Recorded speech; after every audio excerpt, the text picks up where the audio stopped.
In physics today, there are some effects already established, well established, that prove, number one, the vacuum energy is there, and number two, that not only does it interact, but number three, you can in fact get at least a little bit of it out of there in a measured experiment. One of these, for example, is a Casimir effect. To draw what that is, suppose I have two conducting plates. These are very small, but I'm going to draw them pretty large so we can see them. But I have two plates, conducting plates, very close together but still separated, immersed in this vacuum flux. These plates are being bombarded by all sorts of little bubbly particles appearing and moving by, and while they're in existence, they have lots of energy and they're moving with lots of kinetic energy and everything, and then they just disappear. They're little bubbles that bubble away. But in this fiery cauldron, we have all sorts of frequencies and all sorts of things bombarding these plates. So that's the first thing to realize is the plates aren't just sitting in an empty space. They're sitting in something that's really a boiling cauldron. And they're being buffeted every which way by all kinds of frequencies and everything else. Now, a lot of energy going on hitting these plates. In a practical sense, what are the plates made of, and are they placed in? They're conductive plates. Made of? Could be copper or some. They'll use a special metal that's very pure to do the experiments because they want good experiments. Now, what happens is. And is the environment they're in, is it a special room or a special? No, it's just the criterion is it's sitting in the vacuum. That's all you're worried about. Which for the common person would be just normal. Empty space. Empty space. Right. Just in a room. Basically, what we have is in the laboratory we have these two plates, conducting plates, sitting in what we would think of as empty space. Nothing going on of any interest. Well, it turns out because of the smallness, they're down to where they're directly interacting with these things, and there is a lot going on. These things act as in one sense, as tuned antennas, so to speak. From all of these many frequencies, infinite number of frequencies, the distance across here selects out a set of frequencies, including their harmonics and all, that fit between the plates. Okay? If we have an infinite number of frequencies and energy out here, we have a little bit lesser selected group inside here. We have an excess of pressure, so to speak, from the bombardment on the outside of the plates. So these plates then are attracted or forced together. There is an actual force between these plates which can be and has been measured. Casimir did the first experiments and all, but the experiments not too long back were done very beautifully by another scientist here in the United States, Lamoureux. And the work is extraordinarily precise, extraordinarily beautiful, and there's no question this effect exists. This does produce some real energy and some real effects from the vacuum, but it's very, very small. So its usefulness is, number one, it clearly experimentally proves reaction to the virtual particle flux of the vacuum to produce some real energy which is at least measurable. So it's a proof of principle experiment. It's not useful for the power industry, as far as I can see, unless somebody finds another variation of this thing that generates one heck of a lot more power. In its present form, the experiment is not usable to generate power, but it does generate real energy. It is measurable. It has been very precisely measured and very carefully measured, and it is there, and it is a reaction with the vacuum. And they don't apply any power to the plates or anything like that? They don't, no, they don't. This is just two plates sitting in the vacuum. You measure what comes into the plates from extra from the vacuum. Wow. You don't have to put any power into it or anything. It is of course, a very esoteric measurement problem. So it's a really good problem that a physicist has to work on pretty hard to really do it accurately. But it has been done very accurately, and there's no question about it being real. And patents have been awarded on this to Mead and somebody, or? Some folks have actually filed a patent. Mead, for example, is one of them on the patent that pointing out that this does extract real energy from the vacuum. And they have a couple of other variations they're looking at with different antenna type arrangements. So they can probably get a little bit more energy out, but it's still, the problem with is it the amount of energy. The amount being taken from the vacuum, so far at least, is very small.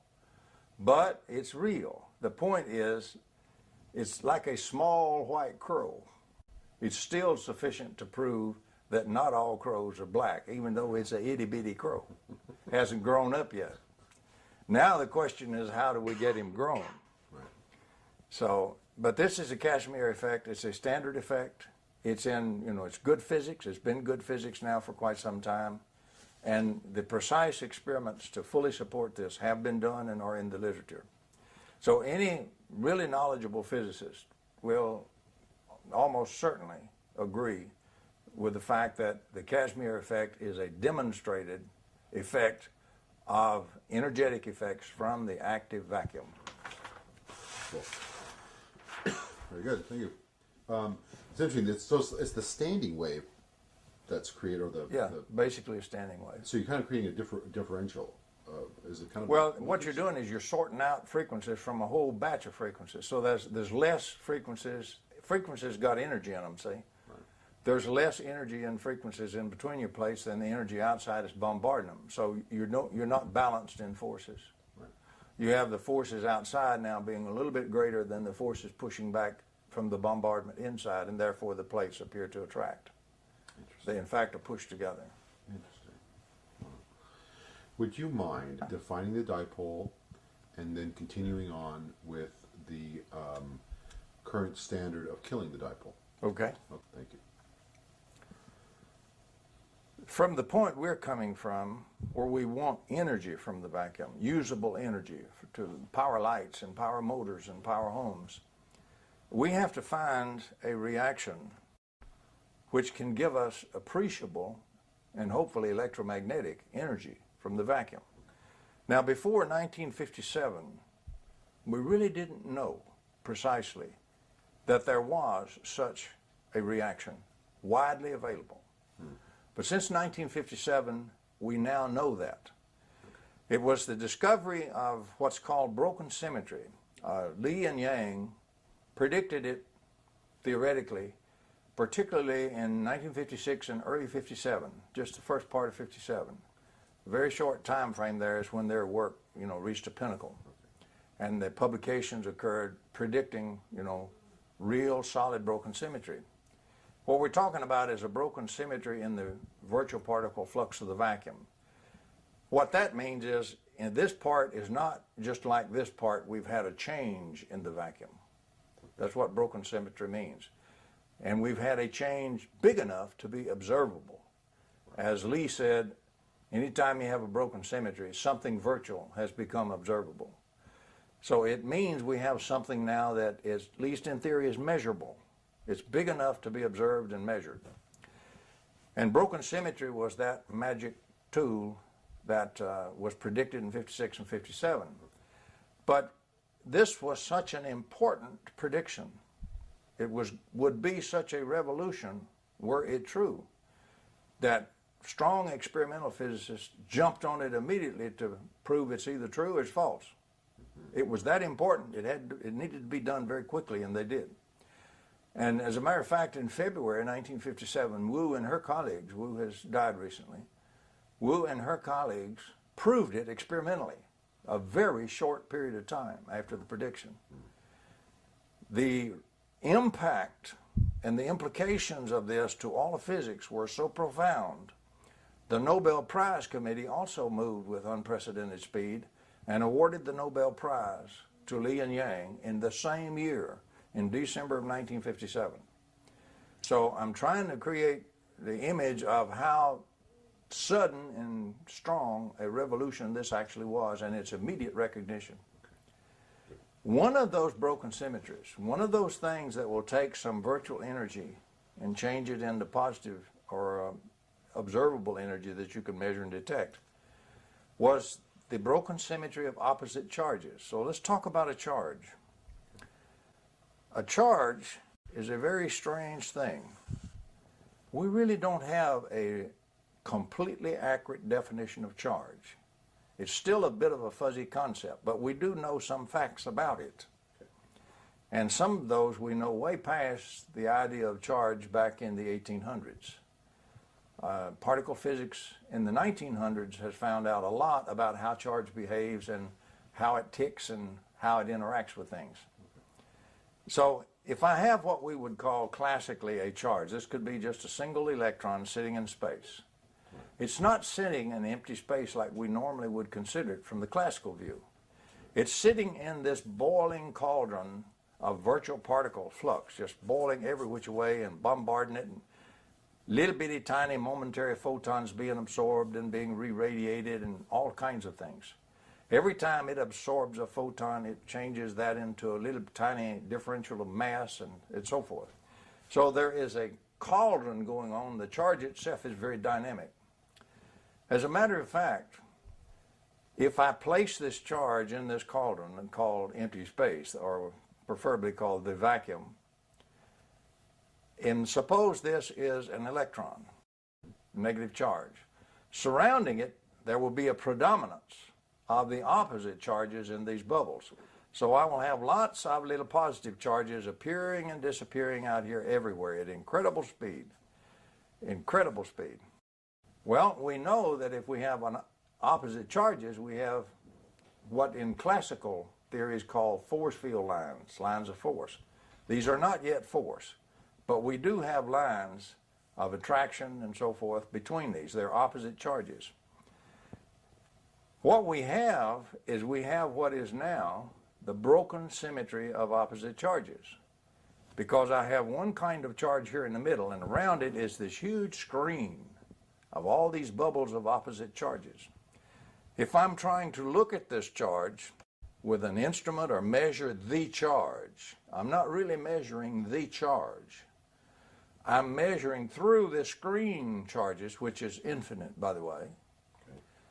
And the inner, or what's called the bare charge, if I could get rid of all of this screen, is also infinite. But the difference is finite. Infinite in potential. No, infinite, really infinite. Right now, it's infinite. In energy. In energy. Unlimited energy, no limit whatsoever, in both sets of charges. This entourage, or this ensemble would be another word to say, is therefore involving two sets of infinite energy. All kinds of flows of energy that's just unlimited. So we have an incredible amount of energy going on here in just one single electron. Remember, its fields and interactions go out towards the end of the universe. So it goes way on. If it's been around very long, it reaches out across the universe. So we have this tremendous entourage, and our instruments cannot measure this internal bare charge. We can only measure the difference, what we see through this screen of opposite charges. Okay. And that difference is the textbook value of the classic value of the charge of the electron. Okay. That's what's printed in all the handbooks. The difference. But the classical people stop right there. The models stop right there with that difference. If we want to talk about energy from the vacuum, we must go to the more modern knowledge where we know what's going on is much greater than that. And we know the only reason that we have any fields at all from this ensemble is this broken symmetry that was predicted and then proved, and the Nobel Prize awarded in 1957. Because now I have all sorts of little dipoles. That means one kind of charge on one end separated at a distance from another charge. That's a dipole or dipolarity. And the broken symmetry of opposite charges is really the broken symmetry of dipolarity. What do you call broken symmetry? Broken symmetry means it's not the same as it was before. If it's being fed virtual stuff, something broken got up into the observable state, came up over the quantum threshold, and he's real. That's what broken. Not everything is fish under the water anymore. Some of them are whales that have jumped out of the water. So it's like a breakthrough. It's a breakthrough from the vacuum up into the real, honest-to-God, ordinary world. Okay, that's what. All right, great. So the importance of broken symmetry is it's a process for doing that. And this means that this ensemble that we've just been talking about, one little old electron, is doing that. It's continuously absorbing this seething bubble energy, if you want to call it that, the virtual state energy, changing that into little bubbles of extra mass, just a tiny differential of mass. But that grows because mass is unitary. So it's the physical from the invisible. Yes. And what it does is it keeps growing the differentials. You get one differential would be dm. The first one that it absorbed would be dm for the total energy being absorbed. dm1, well then another one is absorbed, so that's plus dm2. M is the mass of this electron. Then the third one is absorbed, and that's dm3. And this stuff is just integrating because mass is just unitary. You add some more, it adds, just like throwing quarters on a scale. What's the D again? The D is differential. Differential. So as this process continues to add, the addition of differentials, by the way, is what integration is mathematically. This thing is integrating what would otherwise be disordered energy, because there's no rhyme or reason to how these particles are absorbed. But now they are. They're ordered in the time in which they are absorbed by the mass and increase the mass. When enough increase in mass occurs, that mass, as you know, is energy. The amount of energy in that mass is enough to make an observable photon. This thing has just broke the surface and has become a whale which gets kicked out. And this ensemble then emits a photon, a real ordinary photon that will hit your film and record on your film and record on your instruments. And right behind it is another and another, because the process just keeps going, and another and another. And these are photons. Well, what do photons do when they continuously radiate out in a steady stream, always replenished? That's what we call a static field. Or if we're looking at the potentials, it'll have a static potential. It's not static at all. It is steady state, non-equilibrium. So we have something which is freely pouring out real energy. If you do not look at the vacuum input of this crazy energy, the bubble energy, the virtual state energy, you appear to have violated conservation of energy law. You have not. Modern theory and science, we know that it's receiving the virtual stuff all the time. So the energy is being input in a different form, and it's output in a very usable form, the standard electromagnetic fields and potentials associated with this source ensemble, or the source charge. And that's what Yang and Lee theorized and Wu proved. That's correct. Now, they didn't go further and say this establishes the fields and all that. The odd part of it is sometimes one part of physics doesn't talk to the other part, and it doesn't talk to electrical engineering and so forth. The odd part is, for over 100 years, the problem of the source charge and how does it produce its fields and all their energy associated with it has been unsolved. It was called by Sen the most difficult problem in all of electrodynamics. And if you take the classical view, it is difficult because you don't have any energy input. You have a very steady output of flowing of energy that just never stops, free. So they view it as a mystery, and it's not a mystery. That's right, because they can't dare say you are violating conservation of energy, but in their model doesn't recognize any source of energy input to it, because it doesn't recognize the virtual states or, particle physics, the bubbles. It doesn't include them. If the bubbles were not there, this thing would be creating energy, and we would just have violated the conservation of energy law of the whole universe. But that's not true. It is continuously receiving energy. Conservation of energy is very happy to remain intact. The only problem is we have to understand the energy is now from an unusual source. But that's the source we're looking for, And thus the active vacuum. And that's the definition of broken symmetry. Yes. Does an electron have mass? Electron has mass, yes. But a photon has more? No, a photon has no mass in the standard treatment. In a curved space-time, if you want to get really technical, a photon can develop what we would call mass. But in the standard treatment, the photon is massless for a very simple reason. If I visualize space-time as flat and don't let it get curved, and I have a photon, suppose I started out with a three-dimensional object, length, width, and height, and I start to moving it. The faster I move it, the more energy, kinetic energy it has, but it also undergoes a contraction of the length along the line of motion. And at the speed of light, that contraction reaches a length of 0, and so now I have no mass, I have something that we would think looks like a flat plane moving at the speed of light. That's usually the way they represent an electromagnetic wave, a plane wave. Oscillations occurring in that plane. But for our purposes, since we wish to power things, we now have something which pours out gobs of energy, lots of energy from the vacuum. We have taken a tremendous jump from the Casimir effect. However, nobody pointed this out of how these fields are established and tied it back to the broken symmetry that got the Nobel Prize for Li and Yang until actually the year 2000, when I finally put it all together. I just took the bits and pieces like I do. I went to particle physics and I found the pieces that already fit. I didn't create all of this at all. I just found it and put it together, like putting pieces of a puzzle together, and published it in the year 2000. But this is the way the fields are made and established. So it's nature's benevolent gift to us. Nature has given us incredible numbers of absolute free energy generators that legitimately are taking the energy from the vacuum all the time and pouring it out as real, honest-to-God, usable electromagnetic energy. It's already there. It's called a source charge, and it's this ensemble. And how much energy can it pour out? It's unlimited. It's got two sets of infinite energy it's working with. So it can run forever. The charges in the original mass in the universe been around for something like 13.7 billion years or so. They have been doing this steadily for 13.7 billion years. And they haven't run out yet. They're still going at the same rate. All around us. All around us. So our problem now is we do not, contrary to the conventional wisdom, we do not have to find the mechanism by which we can take energy from the vacuum.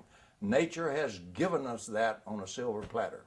She has given us the things already doing it for us. We now have to learn how to use it. We want to collect this energy flow that's going out. We want to pile up a bunch of charges so we get lots more energy flow going out. We don't want to mess with the charges and the dipoles. Because if we kill the dipole, if we go back and kill our basic picture, if we wipe this out, we have no flow of energy. The energy comes from the broken symmetry of opposite charges, and that's the dipole. If we kill the dipolarity like we love to do in our own generators we build, every time we're killing the dipolarity, we're shutting off the energy flow. If we won't kill the dipolarity, any dipole, unless we want to throw away particle physics altogether these days, any dipole will sit there for you and pour out energy for the next 13.7 billion years. So can you power your homes with energy from the vacuum? Yes. But nature's not going to give it to you for free. Once you understand the basic generator that nature has provided for you to use, it's up to you to learn how to use the generators. We're very crude there. So the concept is to take this model and multiply it or compress it into a larger volume. That's right. If we make enough electrons here, or enough charges, a strong enough dipole, it will produce enough energy flow that if we could only extract half of it or 1/10 of it or 1,000th of it, we could still power the United States. The energy is there. It can be taken from the vacuum. The mechanism for taking it has already been built by nature. We don't have to rediscover it. It's there. And that Nobel Prize to Li and Yang proves it. And the experimental work by Wu and so forth, and many others since then, proves it also, experimentally. So it's well established. We just haven't cranked it into our electrical engineering. We're still using the 1865 stuff and 1880s stuff in our electrical engineering. We are not using anything that has anything to do with the vacuum. So let's also go one step further and talk about the practical application of dipoles in current power systems and the killing of the dipole. Let's go through that. Let's look at how, for example, an ordinary power system is really powered, because the electrical engineering model assumes correctly that all the fields and all the potentials are made from those source charges. They're produced by the source charges. But erroneously, the model also assumes implicitly that the charge freely creates all that energy out of nothing at all. So oddly, our electrical engineers are using a model today which assumes that every electromagnetic field every electromagnetic potential and every joule of electromagnetic energy in this universe has been freely created from nothing at all. Magic. Magic. And you got to keep a sense of humor. I get a chuckle out of it sometimes when these people start talking about perpetual motion and things like that. Because the greatest advocates of the violation of the conservation of energy law are, in fact, our electrical engineering departments, textbooks, professors, and engineers. And they don't even know it. They don't even question it. There is not, so far as I can find out, a single book that you can go by that says, here are the basic foundations, assumptions in the present classical electrodynamics model we're using, like, for example, in electrical engineering, the Maxwell Heaviside stuff. And here are those that we already have found in physics to be wrong. No such treatise or a book exists that I can find. Now, you find some very fine scientists who point this out, Wheeler, Feynman, and so forth. There's no force fields in vacuum. The model still assumes force fields. There's none there. This has been known for 100 years because it was destroyed in 1887, the notion that force fields exist in space. They haven't corrected the model since 1887. And apparently, this whole setup we have for our electrical power engineering, they have no intention of correcting the model for the next 100 years. And it's seriously wrong.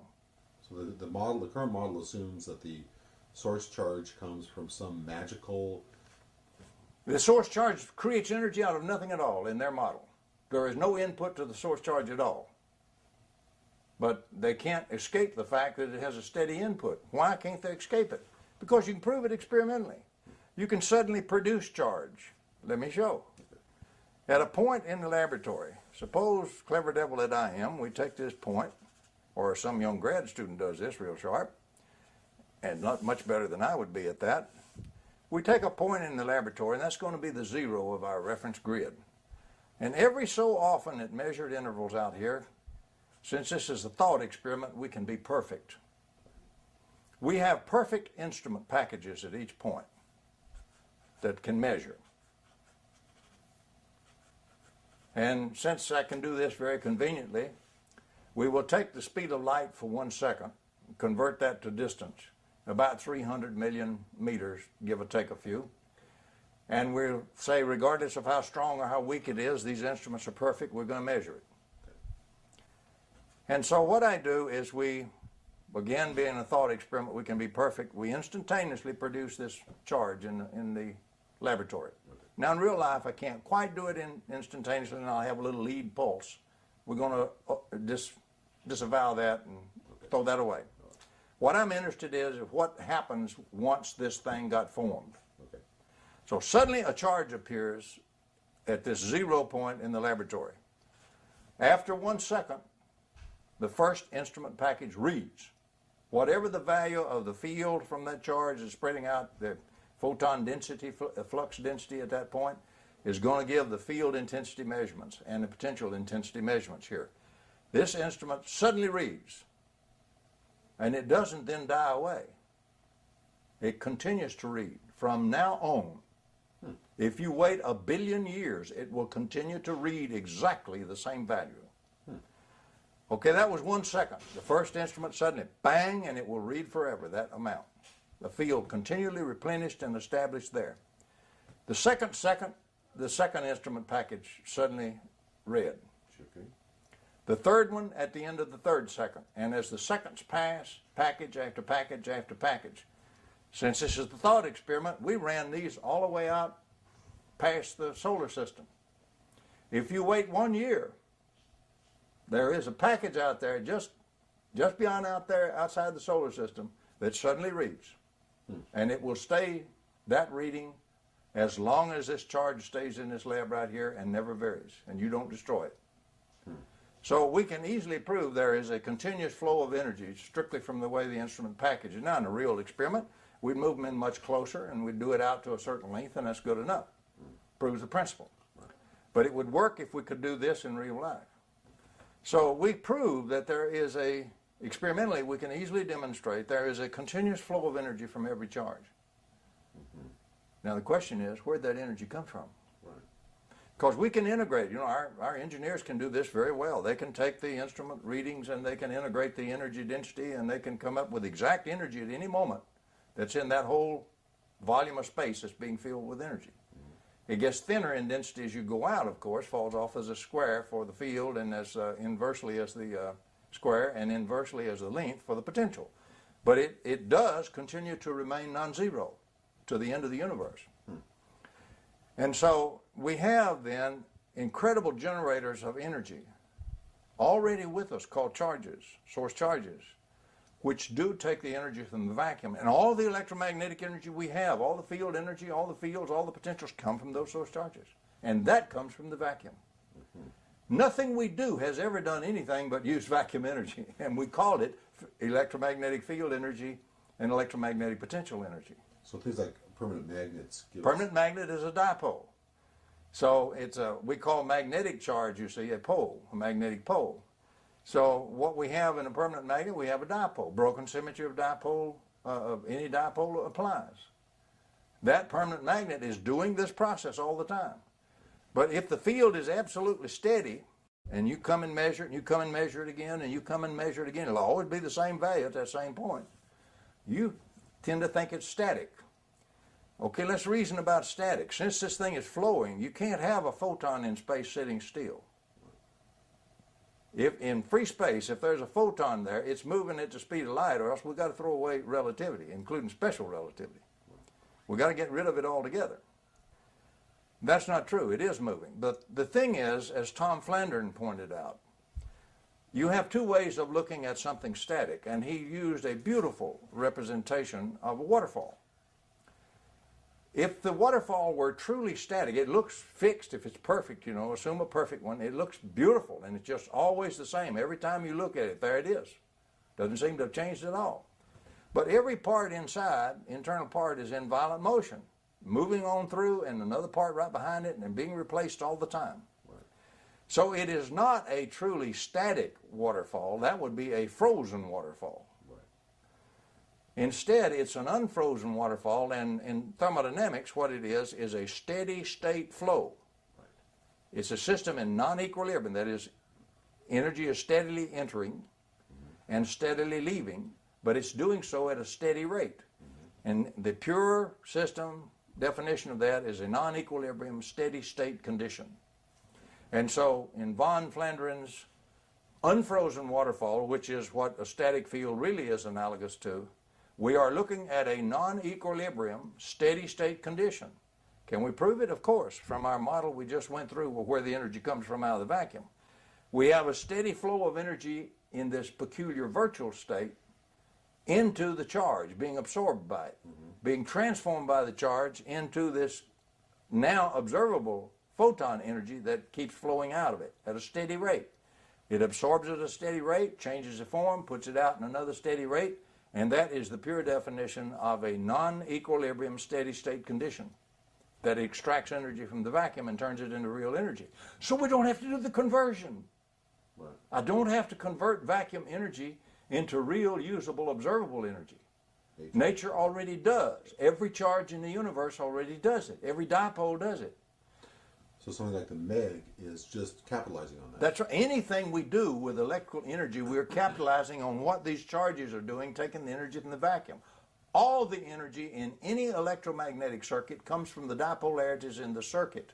The charges, you understand, in space establish their own dipolarities, as we went through with the model of the charge in modern physics.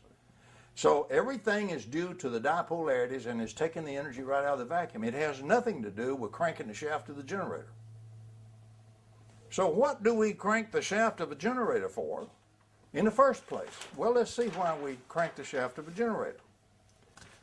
We have a nice generator here, and if we're smart, we'll have a hydroelectric river and turbine or something to turn the shaft, so we don't have to pay for that because that gets monotonous paying for all that. But otherwise, we'll have to burn coal or something, heat boilers and make steam and run a steam turbine to crank the shaft. And we've got to pay for a lot for all that. But anyway, we have a shaft of the generator, and we must continually crank the shaft of the generator. And through electrical engineering and everything, we have all absorbed with our mother's milk, you might say, as Einstein used the phrase, the notion that it is this mechanical energy we crank into the shaft that gets translated from the terminals to go out into the external circuit, out to all the loads and power everything. That's not true. That's not true at all. First place, I can't do anything inside the generator with mechanical energy. That won't get me a watt on the power line. The power line doesn't transmit mechanical energy. So I've got to change it to some kind of form other than that in the generator, because I want to work on charges. Remember, all the energy comes from charges. If I want a flow of energy, I got to separate charges and get a dipole. Well, if I turn this with the rotating field concept that Tesla gave us, if I turn this rotor inside this generator, I establish a rotating field, magnetic field. Okay, now I've transformed all the energy that I put in as mechanical energy into rotating magnetic field energy in this generator. What does that do? It doesn't go out on the power line. It works on the charges inside the generator. It forces the positive charges in one direction and the negative charges in the other direction, so it gives us the dipolarity across the potentials of the generator. So we very crudely amplified the broken symmetry. That's right. It gives us the broken symmetry of the dipole by establishing the dipole. Okay, we use all that magnetic field energy just to push that, because for a big circuit out there, it gets pretty hard to push it to establish the dipole, because you have all these electrons ahead of you and behind you. You've got to force all that apart to form this dipolarity. But suppose you pay for that. You pay enough shaft energy to get that done, and you got your dipole formed. Now, if you won't let anything happen to the dipole, the energy would flow from this generator forever. How can I say that? That is not perpetual motion. Once I have the dipolarity, the energy is coming from the vacuum all the time. Nature has been very kind. And that's already proven in particle physics. It is not in electrical engineering. They don't even have an active vacuum to take any energy from.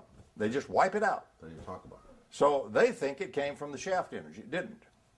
Anyway, what happens is, once I have the dipolarity established, the dipolarity now interacting with a fierce vacuum, and I did a good bit of charge. This is a big generator, so I got a lot of flow. Got a lot of energy coming out of here. So now there's a flow of energy going down this. Could be thousands of volts. Thousands of volts, for example, going down this line, transmission line, to go out there in power systems way down all over.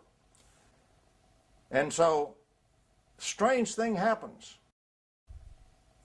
The two people who discovered energy flow, which didn't exist, that concept did not exist, energy flow through space, during Maxwell's time. Maxwell died in 1879. It wasn't born until the 1880s, when it was created by Poynting and by Heaviside independently at the same time.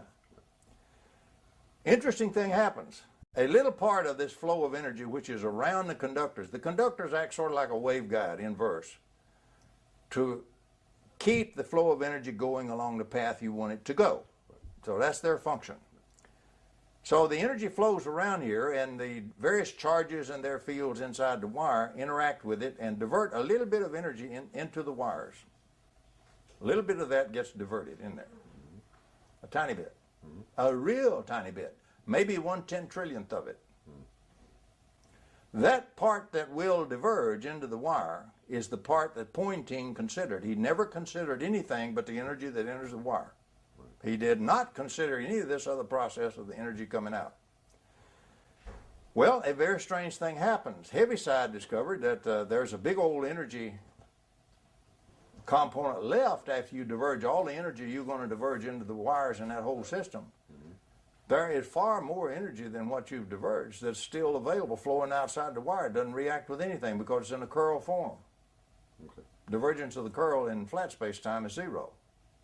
Okay. So it doesn't interact with anything. Normally, most space-time is relatively flat that we function in. Right. So what we have is we have a very embarrassing thing. This generator puts out maybe 1 trillion or 10 trillion times as much energy flow down the wire, well, most of it absolutely unused, as what we put into the shaft of the generator. See, this is not a big surprise once we understand the source of the energy was really the vacuum. Right. It wasn't mechanical energy we put into the shaft. But if you don't have that concept, if all you understand is what energy we put into the shaft, that's unthinkable. Because now you seem to be creating energy out of nothing. You have no source for this extra energy. No, there's no vacuum born yet, see? Right. Active vacuum concept hadn't come in there in the 1800s. Right. So but they knew the energy was there. Heaviside knew it. Pointing never had to bother with it because he never considered anything but the divergent component. He never considered any other component of flow even being there. And he considered all the energy came in here. He got the flow wrong by 90 degrees, which Heaviside corrected. Right. But Heaviside was a funny fellow. He was a brilliant guy. It's his equations we use today and call Maxwell's equations, his truncation of them, and his notation. But he also never attended university. And a lot of mathematicians and folks like that were always all over his case. He created Heaviside functions and all kinds of brilliant things that they hated at first and later got established and used. So Heaviside was a loner. He was a hermit almost. And he died as a poor, starving hermit, just in a little garret apartment, literally starved to death. Really? But anyway, he was honored eventually by the Royal Academy and everything else because of his great contributions. But Heaviside discovered this extra component, but he didn't dare, just blatantly talk about it. This moves us up to Lorentz. When we get up into the 1890s, the leading electrical scientist in the world was, in fact, Lorentz. Lorentz understood the work of both men. But even the great Lorentz had some limitations. If he tried to openly say that, yes, every generator we have is putting out enormously more energy than what we're putting in ourselves, he'd have been tarred and feathered and put on a rail and ridden out of town.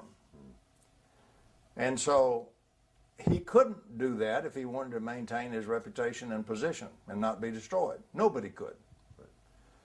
So if you have a problem that you can't solve, you don't even have the science born yet that will allow it to be solved, but you're going to get crucified if you admit the problem, then the best thing you can do is eliminate the problem, which is what Lorentz did.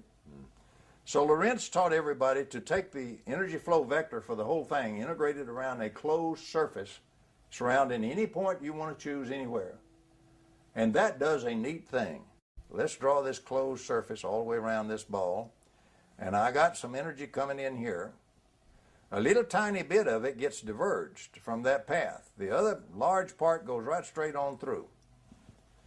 That integral will subtract the part that went through from the part that entered, and it'll only leave just the part that got diverged, the pointing component. And every electrical engineer today is taught this little trick, and the real purpose of this trick is not because it's the thing to do. What it is gets rid of an impossible problem they have refused to consider for over 100 years, how to get a lot of free energy out of the vacuum. The question then is, can we really use this other? By the way, the pointing diversion flow will in fact now match all the standard things. We go down and we power the load. We collect a lot of energy from the divergent flow of energy in here onto these electrons, flowing as current now. But all the current that goes down the wire this way comes back up through this way. And so the voltage around the entire loop from the positive terminal to the negative terminal of the generator is exactly the same but opposite to the voltage the other way. In one is the forward EMF pushing the current. The other is the current pushing back against the voltage, which is the back EMF. Right. You got to do work on it to make it go back up against the voltage. And when you do, the charges doing work on it destroys the dipole. The current return. The current return, the equal current return, and for the equal voltage. Right. You have upheld Lorentz's symmetrical regauging, which says that your forward EMF has been made equal to your back EMF, and half of all the energy you collect in the external circuit shall be used to do nothing but destroy the external source and its ability to take energy from the vacuum and give it to you. So we kill the dipole, we get some energy in the load, we kill the dipole. Half the energy killed the dipole, the other half, some of it got lost along the way in leakages and losses. Less than half got in the load. So we used more to kill the dipole than we got in the load. Well, to restore the dipole, you've got to use at least equal amount of work on them to force them back apart. Brute force. Brute force. So you've got to put at least that amount of energy back in there. If you had a 100% efficient generator to force the charges back apart, restore the dipole, and restore the flow of energy from the vacuum. And that's more than what you got in the load. The COP, coefficient of performance, which is defined as the amount of useful energy I get out of work out there in the load by the total amount I myself put in. In this one, I myself will always have to put in more than what I get out in the load. So the COP is less than 1.0. The fraction there is less than 1 when you divide them. So we specifically design a system, a closed current loop circuit, where we make these two currents equal for the forward EMF and back EMF, and we leave the generator wired in here so we can and will destroy the generator's dipolarity and source of energy faster than we power the load. So we always, to restore the dipolarity and keep taking energy from the vacuum, we have to keep cranking the shaft of the generator, and we're always going to be cranking it harder than the amount of stuff we get out in the load. That is the stupidity of the present power systems we have designed for the last 100 years and built. No matter what is driving the load is still there. You still have current return. That's correct. Well, you don't have to. There's no law of nature that says I have to use a closed current loop circuit. Tesla went to a one-wire circuit. Right. Right. So how does fire it into a capacitor on the other end and fire it back. In your projection into the future, assuming that we develop energy from the vacuum power sources, how does that fit in with the closed current loop system of using energy? The first requirement to get an over-unity electromagnetic system, the first requirement is you must violate the closed current loop system that guarantees you have to put more energy in than you ever get out in the load. You have to violate this. Several ways to violate it. But the load, what I'm saying is the loads stay the same. The load is the load is the load Sure, is the load. that's no problem. Right. So unless you want to power it with negative energy, you want to design the load to be powered by negative energy, then the load will give you energy in addition to powering itself. It'll take it from the vacuum. But using the current assumption of positive energy. That positive energy, that's supply. true. The load is a load and an impedance is an impedance. Right. And so how does that, we still have to power the load. That's correct. And we still have to return the current. No, we don't. Oh, we don't. Mm-hmm. Okay. The only reason they return the current is they want to reuse it. Huh. By the way, let's talk about current. You see, current is not like water flowing through a pipe at all. That's not what happens. These electrons in these wires, the free electrons are constantly hopping off of one atom and hopping around and then hopping onto another one all. They call that the Drude electron gas. Drude went through all of that back around 1900 or so. And so what we have is an electron gas of these hopping electrons in the wire at any one time. And when we put an energy flow down here, the flow runs through by all these charges. Now, it runs almost the speed of light. If everything were perfect, it would run at the speed of light. But we do have inductance, we have capacitance also. It's a little bit less than the speed of light. That the actual potential, the actual energy flows down the wire. The electrons don't flow like that. On the average, in our average little old circuit, the electrons will flow about 4 inches per hour. About 4 inches down the wire. Wow. Because one has to pop, and what you have is called electron drift. On the average, it'll drift a little bit in the popping and drift a little more. It's a statistical thing of the drift that develops in these electrons. The electron can't just take off down the wire because all the other electrons, gobs of them ahead of it, is repelling it. So everything has got to interact with everything and do its hopping and its collisions and all, and so you get a little drifting down the wire about 4 inches per hour as far as actual movement of the electrons down the wire longitudinally. And yet the energy goes almost the speed of light. Now, one way to violate all this stuff, suppose if you have a good conductor made of copper, the response of the electrons to move into current from the application of the voltage is so fast that you just have to consider it instantaneously. Different people get different answers, but it's up like 10 to the minus 16th seconds. So incredibly short that, forget about measuring the time between when you pop the voltage and when the current starts. Right. So effectively, in the normal circuits we build with copper wires and so forth, the current goes as rapidly as we apply the voltage. So we always got power going, we always got destruction of the dipole. Right. If you got voltage, you got current. But now suppose we slowed that down.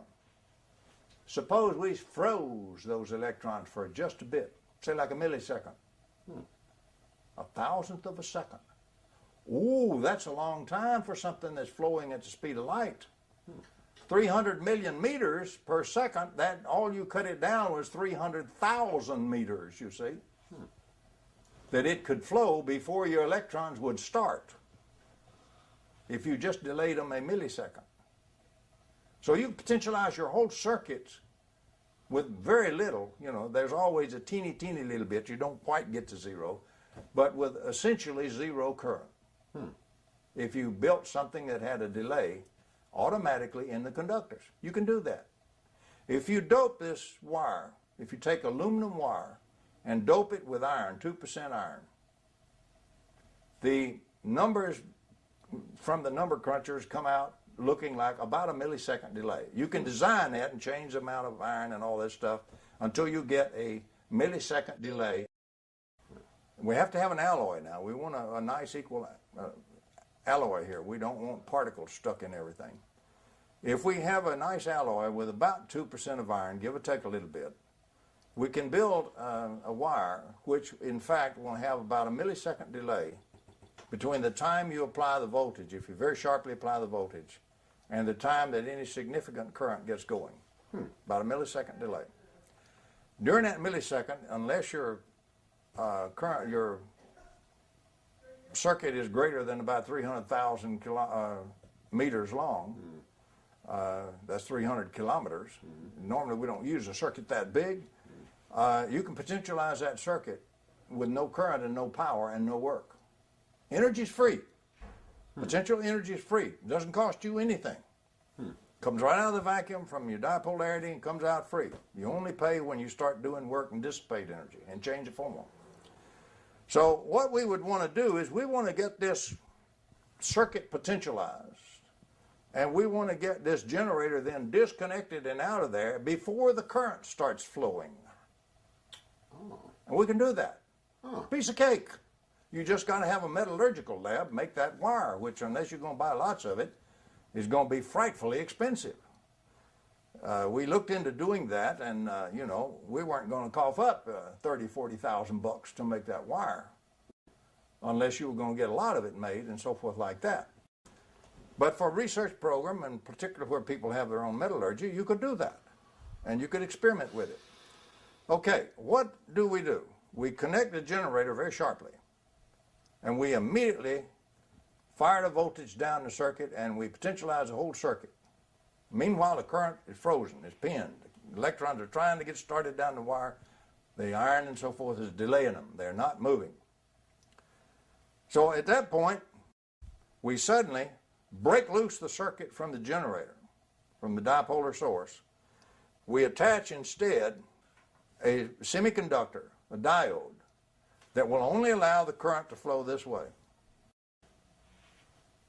And what happens is this circuit now, with all this capacitance and all this potential it's got, and you can put this and that in there and experiment with how to do this optimally, whatever energy it has now collected, it will dissipate at least half of that in the load. It'll discharge and power your load for free. It cost you a little bit of switching cost. You didn't have to pay for any energy. Meanwhile, you didn't destroy the dipolarity in your generator. So you pop it again. And you pop it again, and you pop it again, and you pop it again. Now in the real world, you do lose a tiny bit, so after a while, you're going to have to crank the shaft a little more. But you're automatically in COP greater than 1.0. You're going to have a lot more energy power in your load than you have to put into the shaft of the generator. Now that's a doable. For example, if the Department of Energy really would get serious about innovative research, this could be done by any of our national laboratories. There's not a single one of them that will do this. That's the last thing they wish to do. Okay. They will work on hot fusion, they will work on fuel cells, they will work on how to burn coal more efficiently, how to scrub it better, all sorts of things like that. The last thing they will work on is anything that would change electrical engineering. We're still stuck with a 100-and-something-year-old model that's seriously flawed, and everybody in the world is defending with his dying breath, instead of changing it like a scientist should do. When the experiments refute the model, the scientific procedure is to change the model, not assail the experiments as they did in cold fusion, and not deny it and continue to do business the old way so that we can maybe bankrupt the nation one of these days because of the need for oil and the cost of energy. But all of this is doable. That's just one way that you could potentialize in static mode, disconnect your generator, let the circuit now come alive and become a dynamic circuit and discharge the energy that it got for free.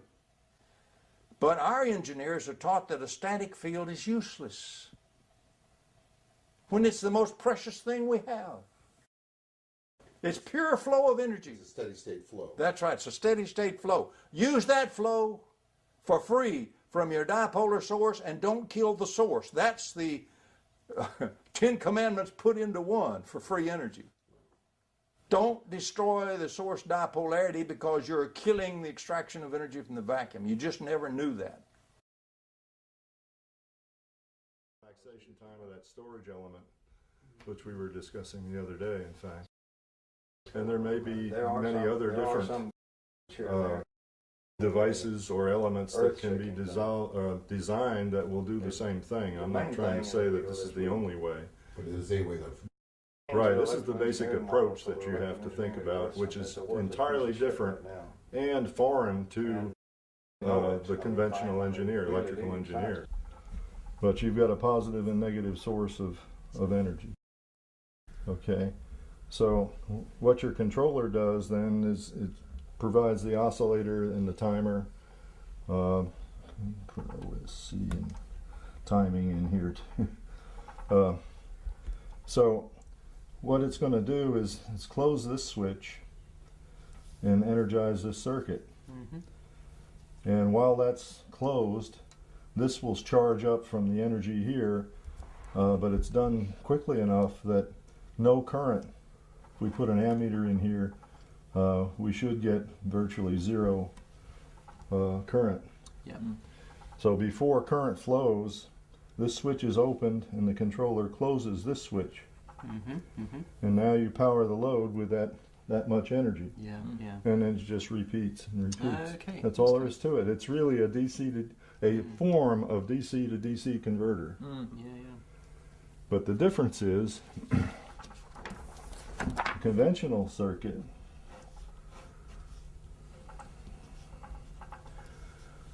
does the same thing, but there's no switching. It's all one phase. Yeah. Okay, you may have an on-off switch or something somewhere here, but you can see now what you've got, and you've got losses that when you power the load, the back EMF will equal that, and you'll never get more than unity here through that load. Right. I suppose also what you're doing with this circuit alternatively, when you're switching and not allowing the current to take place before you can charge the storage device, you're not allowing anything to go back and eat or destroy That's the right. source. Right. Yeah.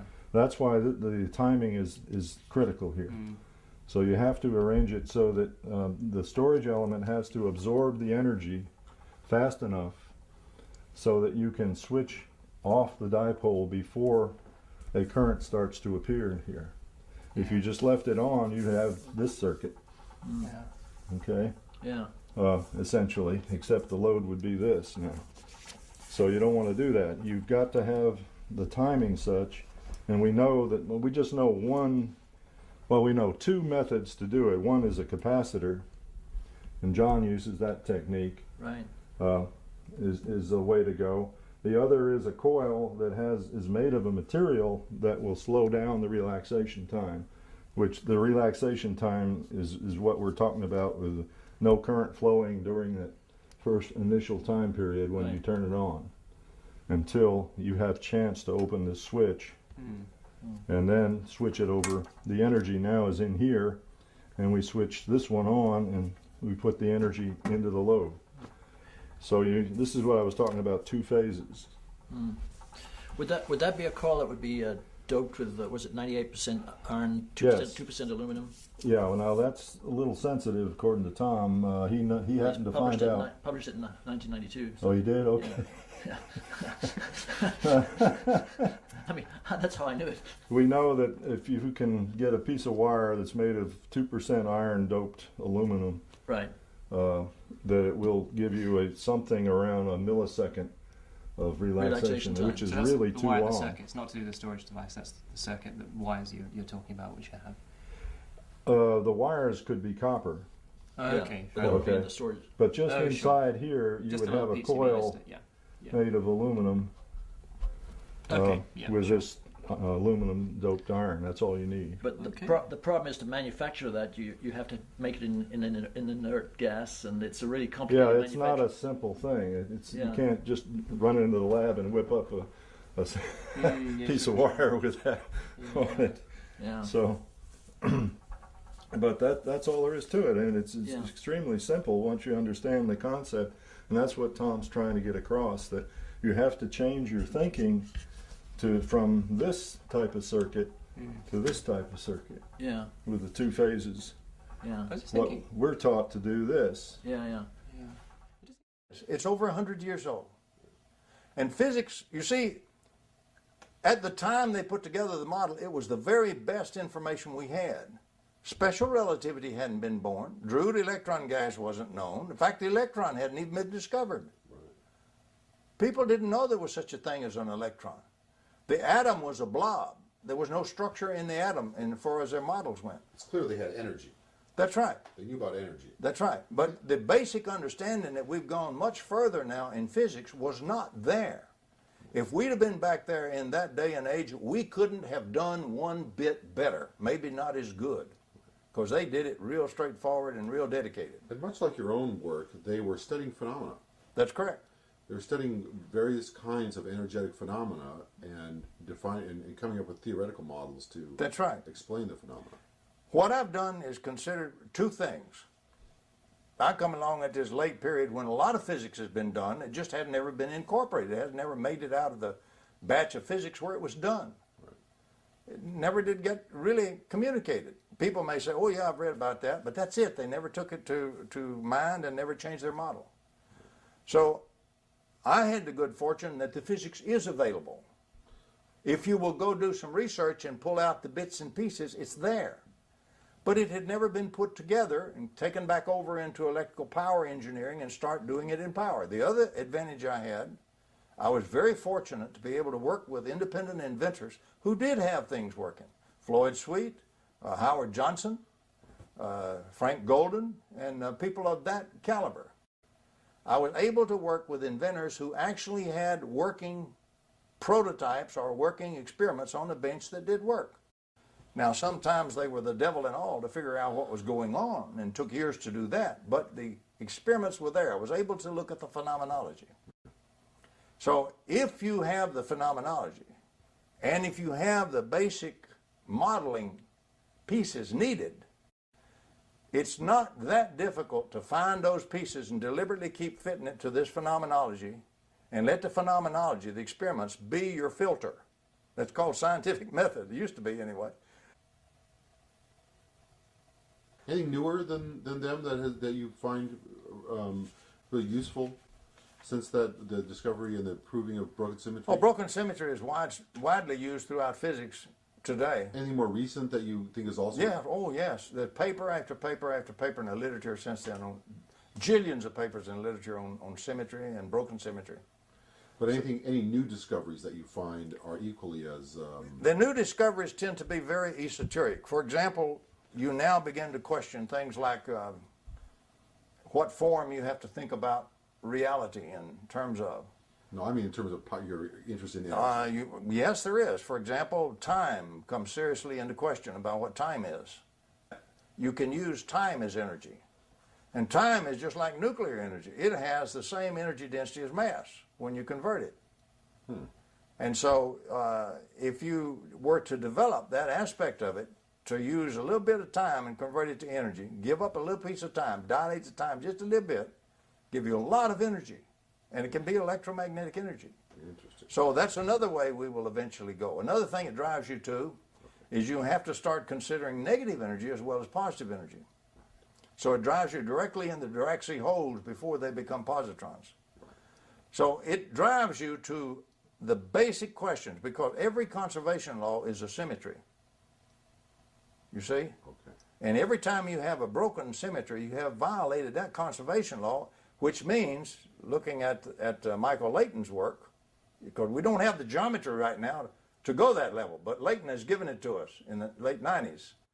If we use his object-oriented geometry and better group theoretic methods, we find that when we break symmetry at one level, we don't lose all that knowledge like we have always assumed. What happens in nature is that knowledge is retained on a level, but you create a new symmetry at the next higher level, and the source charge fits that exactly. You break symmetry at the lower level, that is the virtual state, you automatically generate a new symmetry, new conservation up in the observable state called electromagnetic field energy, electromagnetic potential energy, and so forth. And it works. So we have the gist of a new geometry that if we can crank that in and replace the old Klein geometry from 1872, if we can go to the much more modern geometry, object-oriented geometry that Layton has given us, Michael Layton, we can now begin to get at many things, like the source charge problem and things like that, one more fundamental step than we ever were able to do before. Now, Layton's work is being rigorously applied in robotics and things like that. His stuff holds up and works a lot of times when the old Klein geometry just falls apart. Really? Interesting. So it's good stuff, and it's got plenty of experimental proof behind it. But nobody has applied it yet to source charges and electrodynamics yet. But it has a great field of application. All I've done is point it out. And the young fellows working on their doctorate thesis and the young postdocs will have to do it. But there's a whole field that hasn't been touched. Department of Energy should be up to it in their eyeballs, to their eyeballs. They aren't. They don't even recognize the term. Because it's not the things they're doing already and already have set up. Big organizations are like a big old ponderous ship. You don't turn a ship on a dime that's full steam and moving ahead and all that way. It turns over a long time. And the same thing is true with any big ponderous organization. It just turns very slowly, sometimes very frustratingly slowly. But it can be turned, but it'll always start from the young guys. You know, it's such a trite thing that historians of science just say it automatically. You know, most of the science is done by people in their youth. Einstein was a young Swiss patent clerk when he did relativity, for example, and things like that. So the funny thing is, to change the science, even though it's very slow, we have to get to the young people and get the message across to them. Then they will come in, they will look at the references. They may make whatever changes have to be made to get it very precisely said, very precisely modeled, and they'll give us a new technology and a new science. So do you think time could be used in the production of energy? Yes, I do, indeed. Wow. Wow, that's really far. There's no big deal in that. When you have special relativity, anytime you use velocity, you change a little bit of time into energy anyway, kinetic energy. See, remember, you got to learn to think in a model that uses only one fundamental unit, energy. Right. Time is energy. It's a function of energy. So is mass. Mass being energy doesn't bother us now after the atomic bomb and relativity and E equals mc squared. Right. Even a grammar school kid knows that today. Right. But in its day, that was considered so shocking that it was almost unthinkable. People would say, why, there's only 10 or 12 people in the entire Earth who understand general relativity. They would make statements like that. And of course, that's trivial. Once the young guys understand it, it spreads out. And now you've got jillions of people that use it as a matter of course. We're in an area where we need to make some changes of that nature. We can take energy from time, borrow a little time and use that up and get lots of energy. We can modify a lot of the electrical power engineering stuff that we're doing, make that a much better model, remove some of the errors from it, And suddenly we've got a whole vacuum set of energy, gobs of energy, and we've got this extra tremendous component we're throwing away now from every generator and battery and everything else available for use, the heaviside component. So it's a rich energy field. If we can ever get them to quit using the term innovative research, innovative science as a buzzword and actually use it as a scientific funded program and turn the young cats loose on it. We have plenty of very experienced young people. Fine training, excellent mathematical training, excellent theoreticians, excellent experimenters. We have as fine a crop of young scientists we've ever had since we existed in this country. We are not using them properly at all. We're trying to put them in a cheese press and mold them into square heads.